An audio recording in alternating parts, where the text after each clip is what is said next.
देखो तो कटपाड़ महाविद्यालय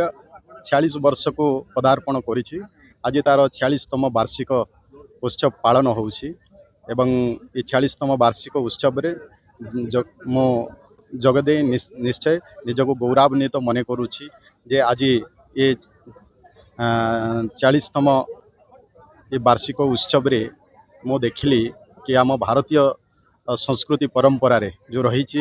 जो मानकर अवदान ये विद्यालय प्रति अच्छे जो माने बहुत दिन धरी सेवा करी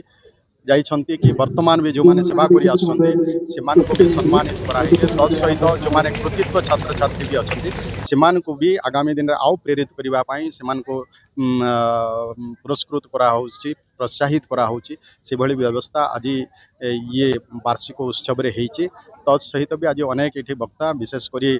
मोर सार मो निजे ये महाविद्यालय को आसला परे अनुभव मोर सार जी मत जी पाठ पढ़ई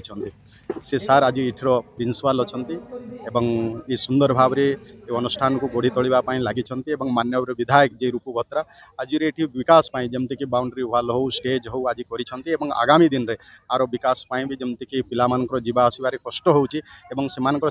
छात्रावास छात्री निवास जो आवश्यकता अच्छी आम 100 सीटेड छात्री निवास 3 कोटी 60 लक्ष बॉयज हॉस्टेल एवं 3 कोटी 30 लक्ष टंकार आउ गोटे गर्ल्स हॉस्टेल तार भी व्यवस्था करुच्ची कम दिन भीतर तार शिलान्यास करूँ आगामी दिन में निश्चय ये महाविद्यालय आउ तार काया विस्तार कर अंचल छात्र छात्री मान आउ गुणात्मक शिक्षा देवारे सहायक हम। आज आम महाविद्यालय तरफ बहुत खुशी अच्छी माननीय गणशिक्षा मंत्री श्री नित्यानंद गंड आज आम महाविद्यालय उपस्थित थिले एवं महाविद्यालय स्मृतिचारण करथिले। अत्यंत खुशीर कथा जे आमर जो पूर्वतन अध्यापक माने अध्यक्ष माने ए महाविद्यालय रे तांकर कर्ममय जीवन आरंभ करथिले सेमानंकु मुख्य अतिथि द्वारा सम्मानित करा जायथिला। यह महाविद्यालय पय गौरवर विषय एवं विशेष करी मो पय मध्य एक विशेष मुहूर्त थिला एवं मान्यवर गणशिक्षा मंत्रींकर शुभ दृष्टि महाविद्यालय प्रति रही। गत वर्ष मध्य से महाविद्यालय को आसीथिले विभिन्न प्रतिश्रुति देथिले एवं ए महाविद्यालयर उन्नति पय अनेक किछि अवदान मध्य से करिसेंती जेपरिक दुईटी हॉस्टेल से आम महाविद्यालय को देइछंती। मान्यवर विधायक महोदय मध्य आमर जो स्थायी मंच निर्माण में प्रमुख भूमिका ग्रहण करिसेंती एवं प्राचीर निर्माण क्षेत्र में आमर एडमिनिस्ट्रेटिव ब्लॉक निर्माण क्षेत्र में विभिन्न क्षेत्र में मान्यवर मंत्री महोदयंकर यथेष्ट सहयोग रही। तेणु तांकर उपस्थिति मते वास्तविक आनंद रे भाव विहोलित कर देछि। एही